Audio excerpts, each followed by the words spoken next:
Why does Florida insist on making it so hard for single parents? I'm trying so hard not to lose my shit, trying so hard to keep it all together, but this is fucking ridiculous. Maybe it's just crazy how my son was excited to go to school. Everything was great. Yesterday, I drop him off to 4th grade, only to get a phone call 30 minutes later talking about, oh, I need you to come pick up your son because your son no longer goes to the school. What? What do you mean my son no longer goes to the school? Oh, Florida did this rezoning thing, or our county did, and now he goes to a different school. What? Okay, I'm confused. What school does he go to? They tell me the name of the school. I look it up on my phone. It's 20 minutes away from my house. I'm like, this doesn't even make sense. This school is 5 minutes away, and it's across the street from my high schoolers, so they can pick him up or drop him off. If I can't drop him off to school or pick him up from school because of work, they do it. You know, that's how it's always been done.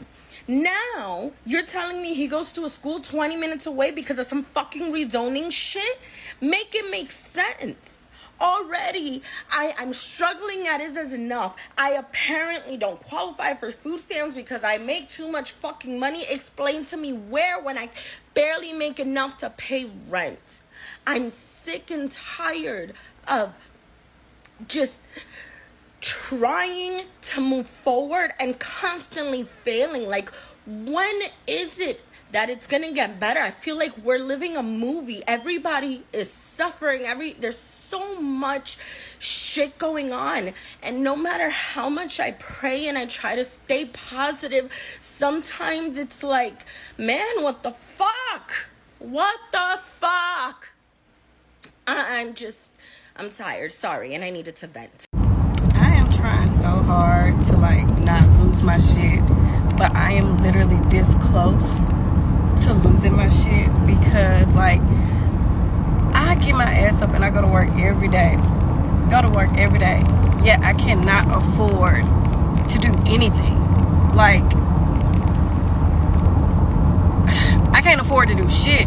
It's not like I'm out here trying to go get my nails done, get my hair done, take trips, shit like that. I'm not trying to even do any of that. I'm trying to just make sure I have a roof over me and my daughter's head, keep this car, keep some food in my house, clothes, the bare necessities.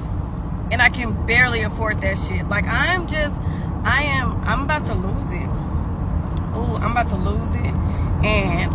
I'm about to lose it, and I don't want to, but I am. I'm about to lose my shit.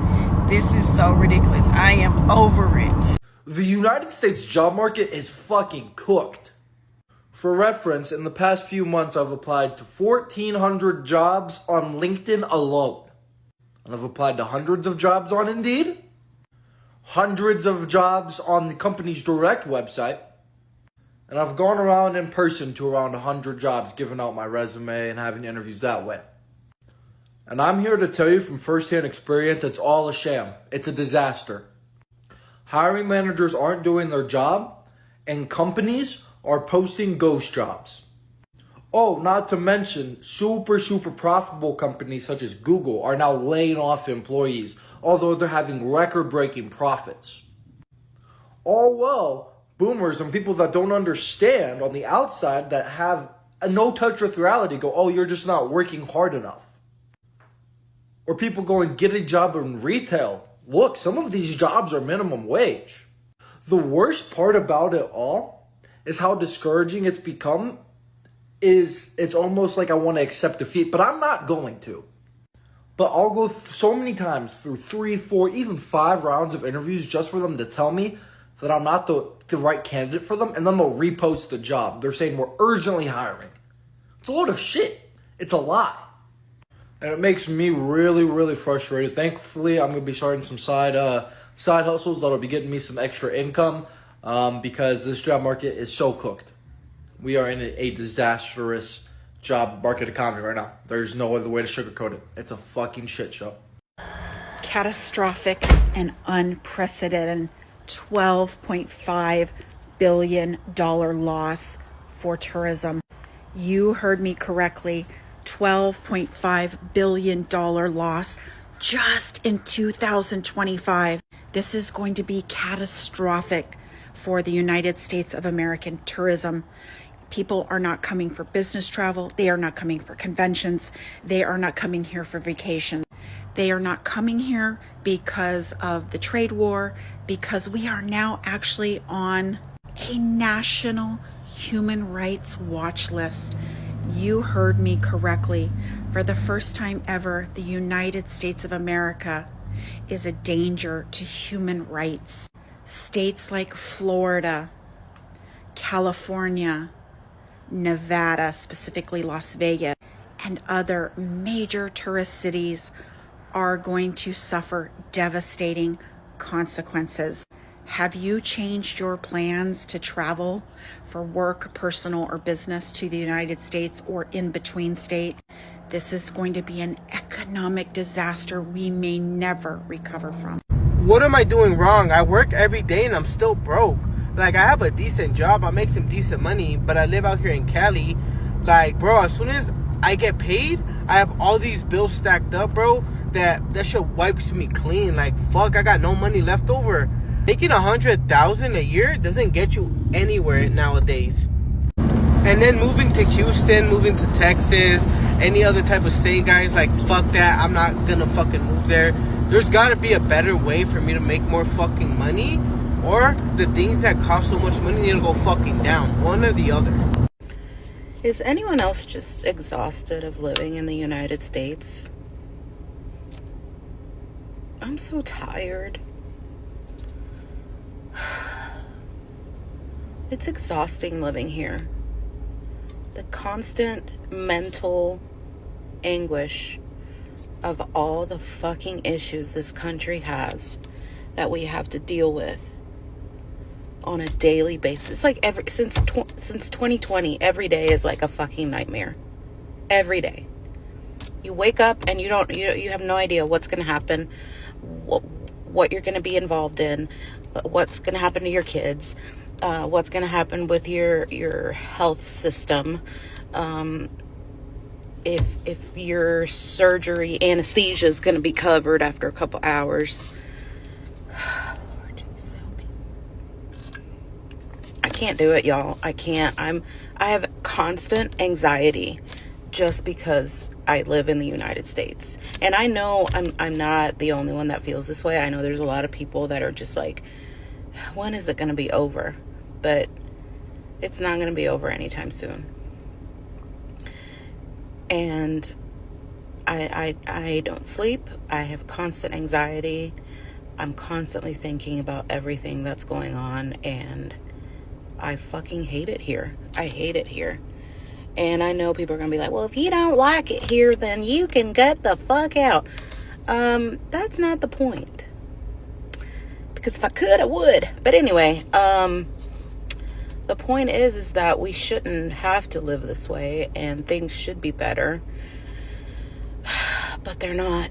And we just have to deal with it every day for who knows how long. Only God knows how long things are going to be like this. But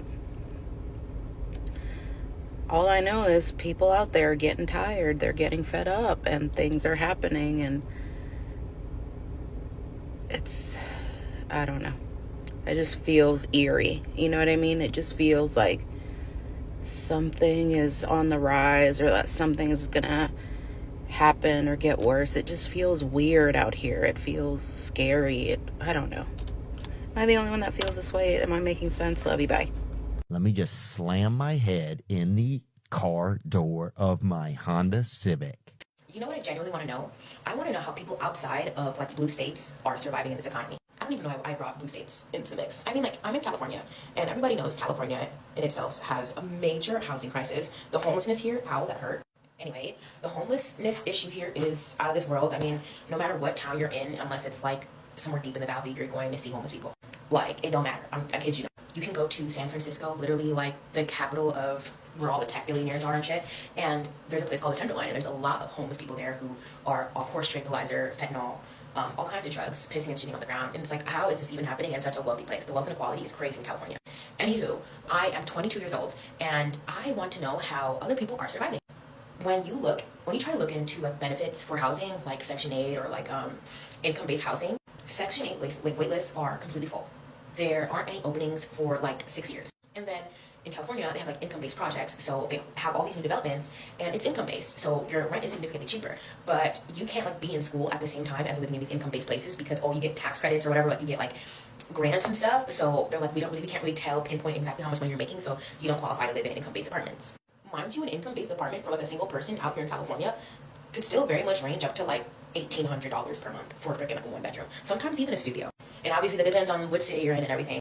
But like that brings me back to when people are on Section 8 since the fucking 80s, and then they let their kids grow up on it, and then they pass it down to their kids, and their kids pass it down to their kids. Like, damn, when are other people gonna be able to get assistance? But Section 8 should really be something where people only use it for a few years to get on their fucking feet and elevate and get to the next level. That's not for you to abuse. So many people are out here struggling because they can't get these benefits that people have been on for literally 50 plus years, and they continue to pass it down generation by generation by generation. I also think that there should be some sort of benefit for young adults. Like I would say from 18 to like 28, there should be like benefits for us, period. There should be something where if we're in school and we want to, find ways to make more money for this fucking economy and ourselves, there should be benefits for us to excel and exceed in this fucking life. The American dream has gone to shit. Most people can't even afford to pay their rent every month. People are living paycheck to paycheck. People can't even buy groceries for their families. There are single mothers out here who have several kids that can't even get food stamps because benefits are dried up. Everybody else got food stamps. Single mothers out here that are paying like top dollar rent because somebody granny been on Section 8 since 1950. Come the fuck on. I just don't know. I really want better for our economy, for our people, specifically black people. I mean, everybody. It's hard for everybody out here. But I know for us black people, it's even harder. Like, we struggle out here the most out of everybody. And sometimes it's like, damn, we really got to pull ourselves up by our bootstraps and get shit out the mud every single time. And for the people out there, once again, who are on Section 8 since 1950, or whenever it first opened, I don't know when Section 8 actually started. But please, start thinking about the young generation. Start thinking about other people who actually could use that shit. And income-based people, the people who are using income-based projects, let young adults go in college, be in college while they're getting cheap rent. It's either one or the other. You can't have both. One or the other, one or the other, one or the other. You can't have both. It's sick out here. If you are under 40 and have no kids, or you're single, or you're with somebody, but you don't have any kids, do you plan on staying in the United States for the foreseeable future? Like, I've been thinking about this a lot, and a lot of articles come out like, oh, the new American dream, it's different, basically saying like you're not going to have anything that your parents had, which is kind of upsetting to many of us. And if you don't have a really high income salary, then chances that you're going to get a house at all, if you don't have one already, are slim to none. And I've just been thinking about this for myself, and I'm wondering what other people are thinking. Like, for myself, I'm thinking, okay, I got to find a way to work strictly remotely, and then maybe go to like South America where the time zones are relatively the same, so I can just work remotely with people and have an American salary and be able to actually live a good life versus be living paycheck to paycheck virtually in America, in an apartment that I never own, driving a car that I don't really want to drive, and just not being able to have the life that I want to have. So this is what I've been thinking about recently, and I believe that this might be the direction that I go in with my life.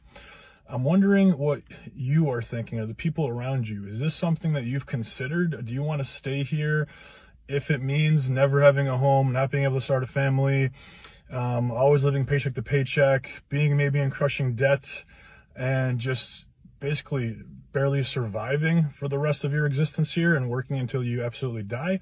Is that the path that you are going to take? Does this sound a little bit dark? I mean, for me, it's just been more logical of what the outcome seems like it's going to be for the majority of people living in the United States, especially if your job is going to be completely taken over, outsourced, whatever you want to call it, from AI in the next 5 years.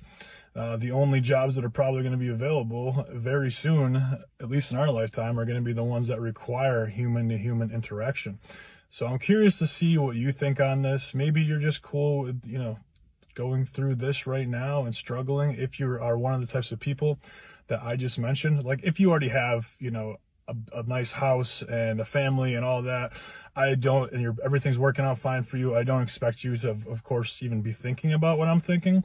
But for everybody else who's in a similar situation as me, you know, under 40, no kids.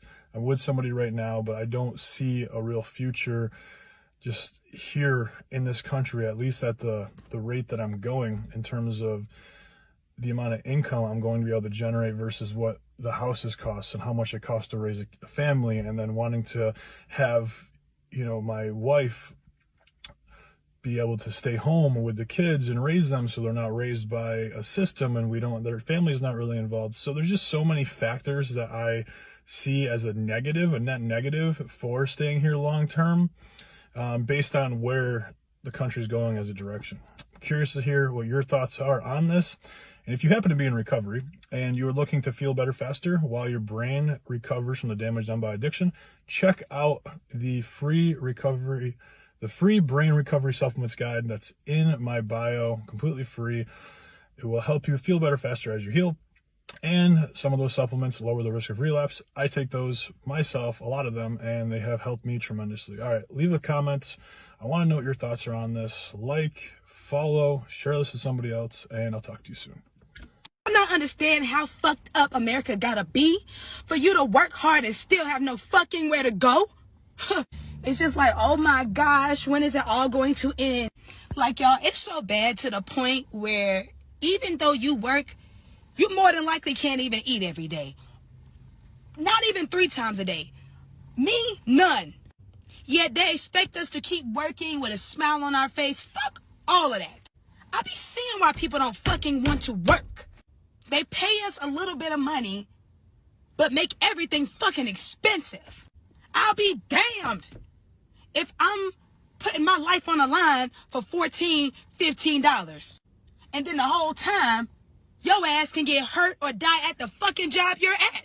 So now you done fucking wasted your whole life being a hard worker to a company that don't give a fuck about what you got going on. Don't give a fuck that you don't have nowhere to go. Just don't give a good goddamn. And certain people will never understand the frustration. You guys will never understand unless you're going through it. There is no reason why hard workers can't afford to eat, can't afford to live, can't afford to pay rent. It is so much. And I just wanted to let everybody out there know, okay? If you are deciding to bring your ass to America, hold on, y'all. Stay the fuck over there. Do not come over here. Please. I beg of you. This shit sucks. All prayers to all my Americans, all my USA motherfuckers, you know what I'm saying, my cousins, all that. We gotta figure something out, because this ain't gonna work for me. Bro, China is belt to ass, spanking our shit. Spanking America ass every which way. I mean, in every way possible. EV market, the cars, spanking it. Phones, Hawaii, spanking it. AI, DeepSeek, spanking it.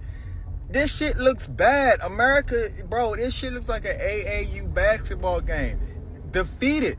Our best hope right now is to get together and pray, because they are fucking us up.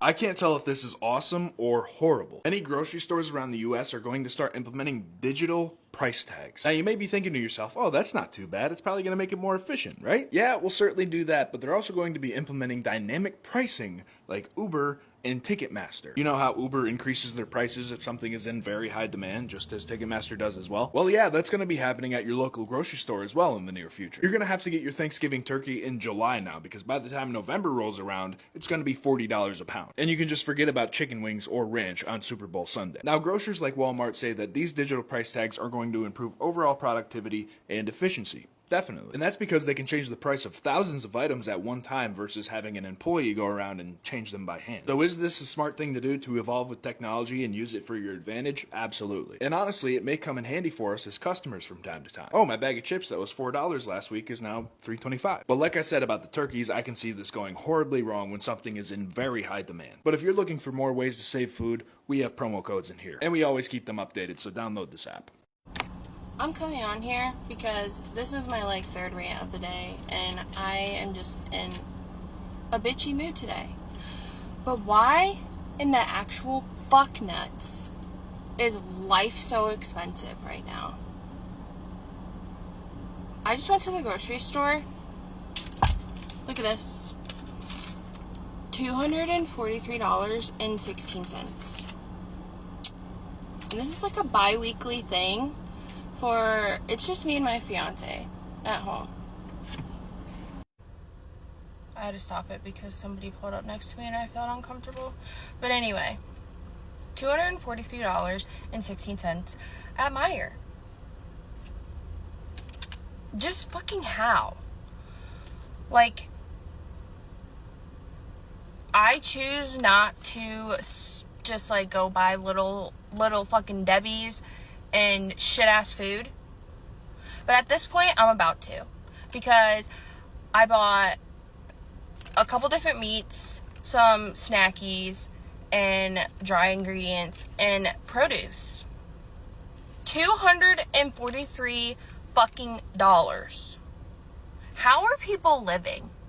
Like, I would just like to know, in today's world, how are people fucking living? Because you know what else? I'm literally at Kroger right now I'm choosing to go in and buy produce because I didn't get that much at Meijer because I like Kroger's produce anyway better. But anyway, what the fuck? Because I guarantee you I'm about to spend $100+ in Kroger right now.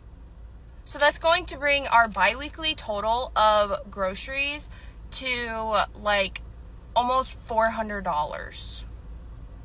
So $800 in groceries a month for 2 people. Like, I'm about to say fuck it and not even cook at home anymore because I swear it'd almost be cheaper to go out to eat every fucking night with my fiance at this point. It really would. Because fuck, I'm so tired of everything being so expensive in today's world. And that is my rant today. Yep, $243 and about to spend $100 more in Kroger on just groceries for 2 people. So, I love America. The world is great right now. Okay, bye. Okay, like, do I want to work hard in my 20s and then save up, and for what? Like, what are we saving for? Like, I have a car. Everybody has to have a car, basically. Like, you can't get around. There's no buses, trains, places. We're in the US. What are we saving for? We can't afford houses. So, like, what are we saving for? What are you saving for? And so, like, do I want to work hard in my 20s and then, like, what?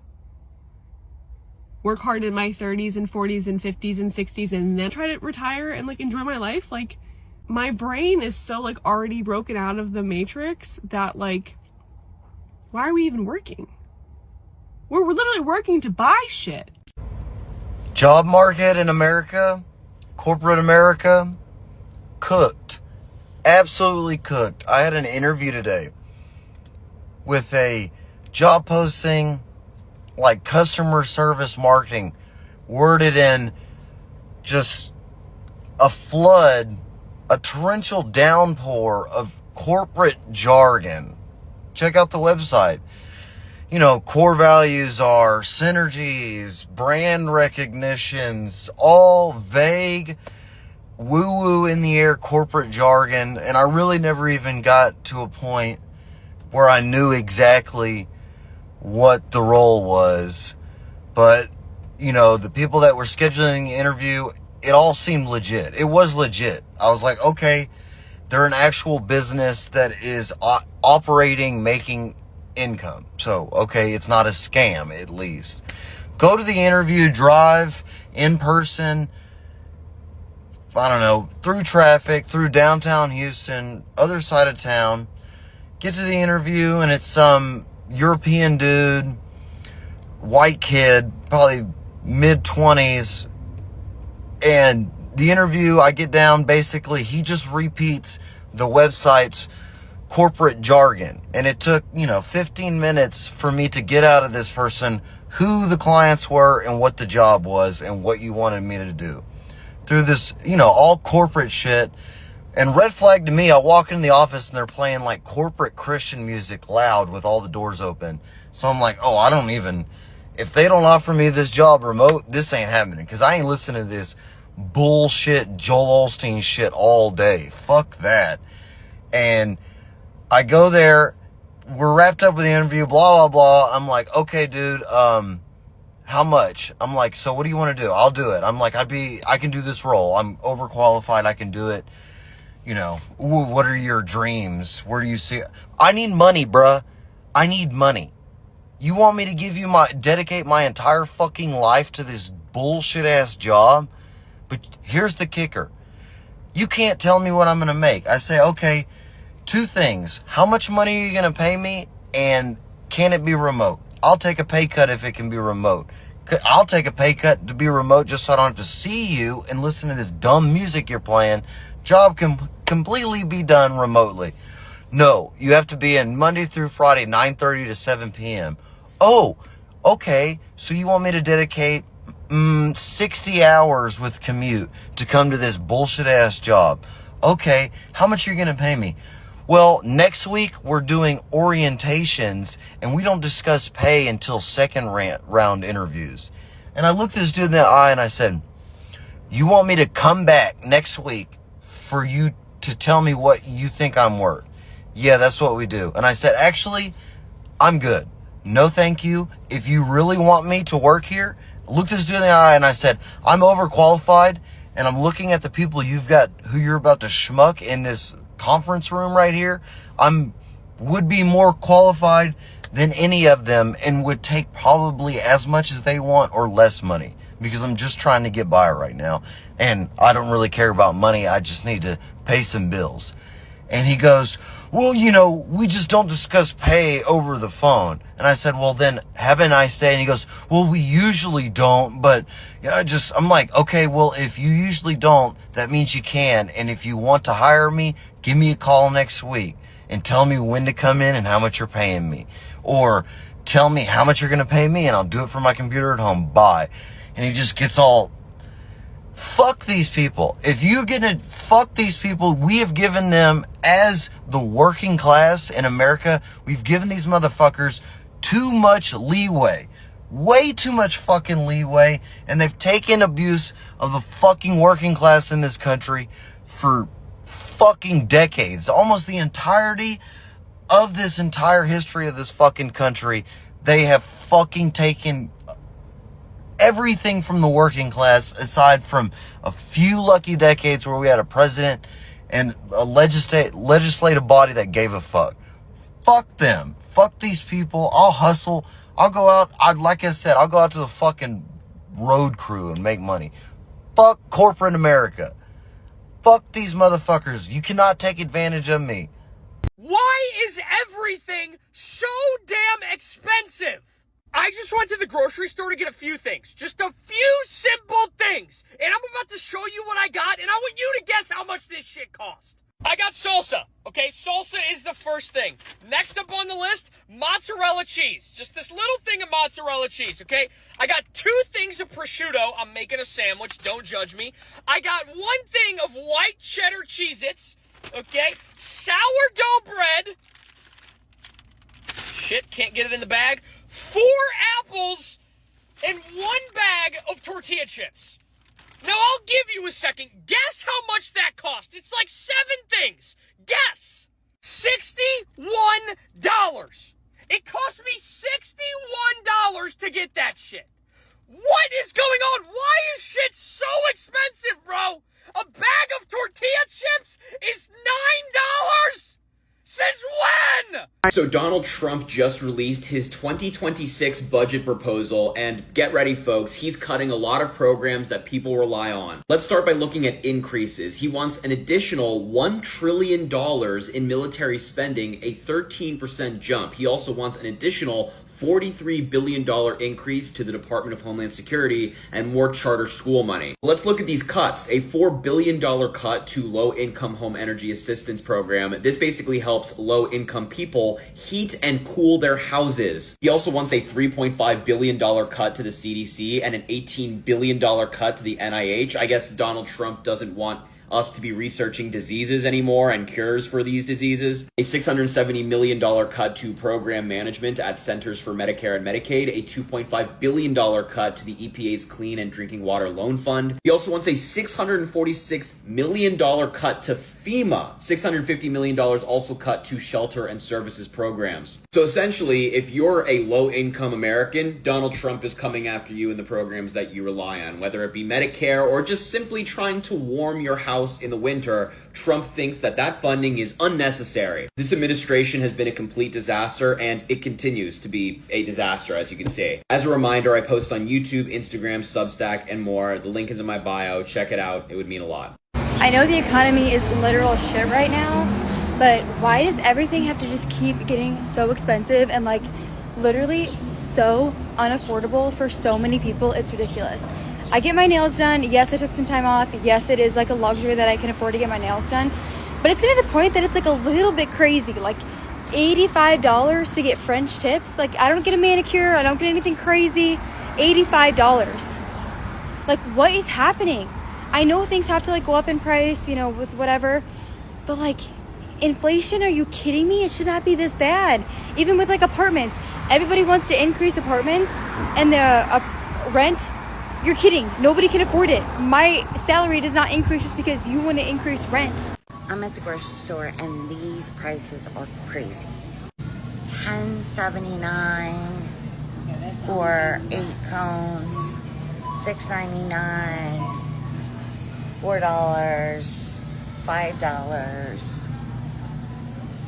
What gets me is these Snicker bars, $6.09, and there's 6 in a pack.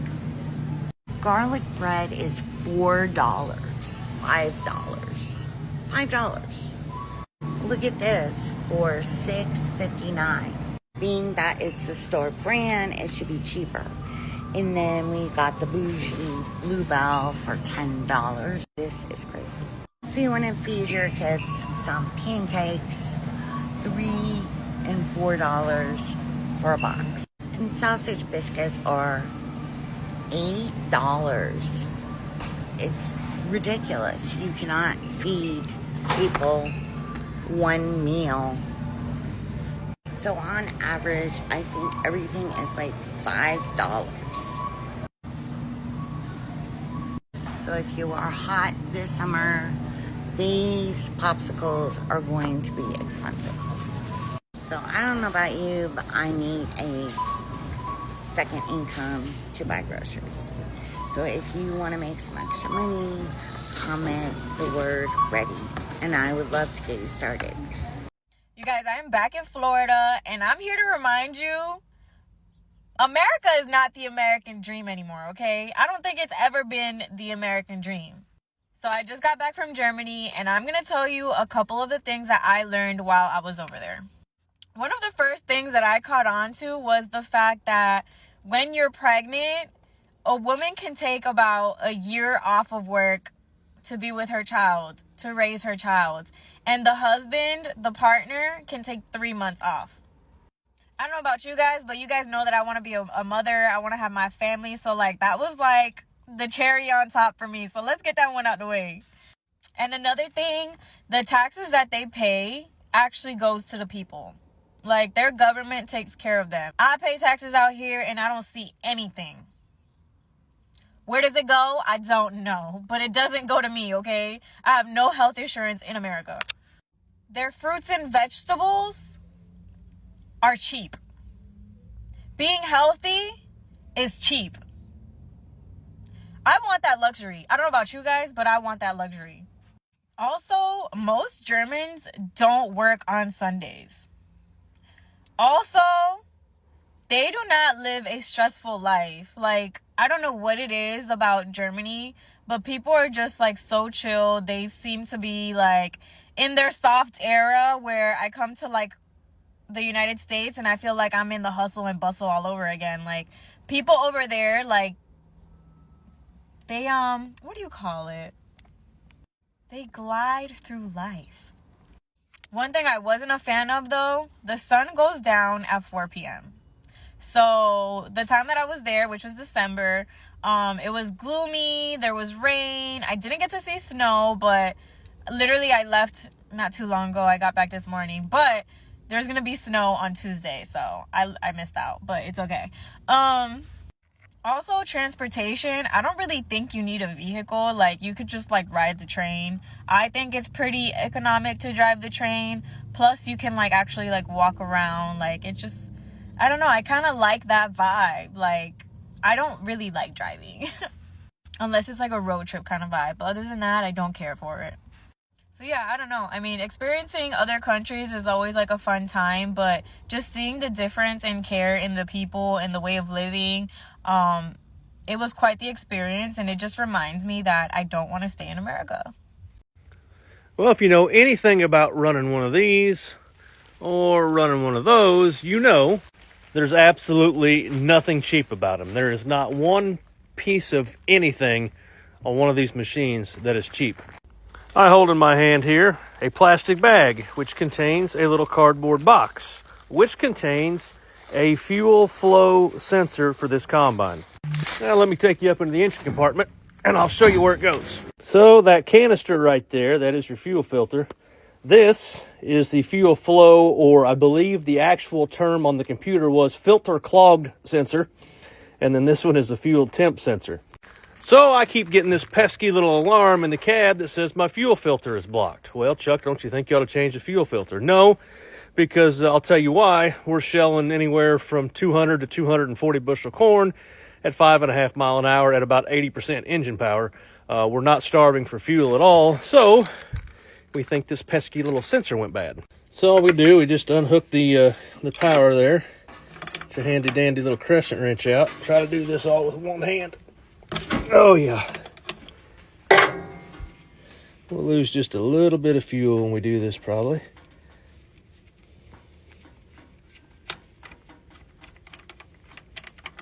I know that because I've had this out and blown it out before. There we go. Fuel filter clogged sensor, I believe is Case's technical term. That right there is what's in that box. Now I ask you, what makes this worth $342? Seriously, $342 for this thing. It's ridiculous. Oh, the new one, they made the little electrical part, they made it purple, they made it fancy. Well, just like that, that one is back in, the new one's in, and hopefully we don't get that pesky little alarm all day today. I guess if we do, I wasted $342 and should have put a fuel filter in it. But like I said, it's never once indicated that it's starving for fuel. So pretty sure that was the problem. Hope y'all have a blessed Thursday. My biggest fear is that people won't wake up. My biggest fear is that people won't ever wake up. I have a friend who is a truck driver and was actively at the port in Seattle, seeing that shipping containers were not coming in. Is actively losing work, not being able to get loads to pick up as we speak, and still getting harassed, belittled, told that it's not real. That is exactly what happened during COVID. When COVID hit, I was an ER nurse in a level 1 trauma ER in the state. People never woke up. I don't mean that in the sense, well, I literally and figuratively, but figuratively, they never woke up. And I find myself telling myself that things will get bad enough and people will wake up and America will figure its shit out. It has to get bad enough for enough people and then they'll wake up. And I just put 2 and 2 together today. I don't know that that will happen because these same people are the people who blue lips, gasping breaths, watching family members pass away and suffocate, being told that they can't get ventilators, losing their newborn child, losing their parents, their spouse, brothers and sisters, watching their own oxygen decrease, realizing that they're very sick, would use their last dying breath to yell at us and tell us that it was fake. They never woke up. There were people who spent months in the ICU with their spouse or their loved one and still refused to get the vaccine, refused to believe that COVID was real. That is how set in their ways they were. I don't know that people will wake up for this. I don't think that there's a certain demographic that it has to affect before people will wake up, because COVID also affected every demographic. Granted, yes, there were certain demographics it affected more, but it touched everyone. It took lives of every different social, cultural, economic class. And those people never woke up. And we are 5 years deeper into this tunnel, this rabbit hole. Things that I saw from the people in COVID, the willingness to fight the people trying to help you as you are literally gasping for your last breath. Times that by 5 more years of lies and indoctrination and being in a cult. I don't know, guys. It's bringing back of how it felt to be a nurse back then. Listening to my friend talk about being a trucker right now. Looking people in the eye and saying, I am not getting jobs. There are no shipments coming in because of what is going on. They straight to your face, they tell you you're lying or that they know better. That is exactly how it felt. And knowing that your personal hell was just ramping up, knowing that things were going to get so much worse, and you were on the front lines of that impending sense of doom that you know is coming, and nobody cares. Nobody wants to hear you. They'd rather call you names, call you a liar, say that they know better than you. And then you think, well, if enough people get sick, if enough people go broke, if enough people don't eat, if enough people go to the stores and the shelves are empty, if just enough people, whatever you want, fill in the blank, then they'll wake up and then they'll realize that we're not lying. No, they won't. No, they won't. It's literally an endless, vicious cycle. And I can tell you firsthand, people will use the last bit of air in their lungs to tell you that you're wrong. I don't think that there's a certain demographic that it has to affect before people will wake up. So if you haven't watched her entire soliloquy, it's fantastic. Well thought out, very poignant, and you need to go back and watch it because she brings up several valid points. But I did want to take the opportunity to address the things she said from my perspective of a black man in America. So first and foremost, there is a demographic that we need to get angry and to get off their proverbial ass to fix this. And it's not this one. It's that one. It's absolutely that one. Like, the minute they get angry and they want to change, the minute this ends quickly. And COVID was something. It was something. But it's not this. It's worse. COVID was based on a random illness that no one really expected. This is based on centuries of hate. That's what it is. Donald Trump found a way to weaponize people's hate. More so, he found a way to circumvent self-survival and people's survival instinct. So much so that people would rather hate than eat. And to his credit, he never really lied about anything. He told you exactly who he was. And he told you exactly what he was going to do. And they heard that and thought, he hates the same person I do, people I do. I'd rather care more about that. I'd rather think more about that and focus more about that than on my family and making sure they get food in their mouths. I'd rather worry about who he hates and that we're aligned in that way than my SNAP benefits or my Medicare or my Social Security or my health care or my job or my money. Like, he found a way to use hatred for people who aren't that to circumvent common sense itself. And that is the deeper issue. There was a chance we could have recovered from COVID. There is zero chance that we're going to recover from this.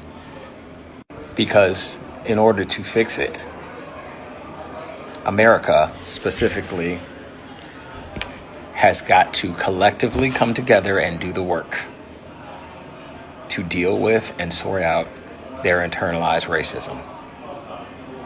And that's never going to happen. Not unless it's forced. That's the only way it's going to happen, is that if it's forced. If they're forced to confront all the history that they're trying to erase and forget and gloss over. So no, this country's cooked. They're not going to wake up, and it's sad because they thought hate was going to get their country back, and really hate's going to get them to lose it. The more you know, and it's a shame. We could be such a great country if we could just not hate. Like, it seems so stupid of a thing to focus on skin color, but it's so integral to how this country works and how this country was built and how it operates.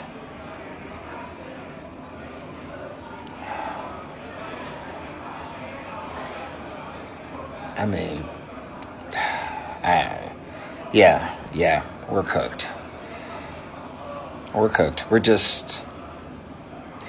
on the top of the roller coaster, seeing the end of America, and we're just waiting for the roller coaster ride to start. Like I said, the more you know.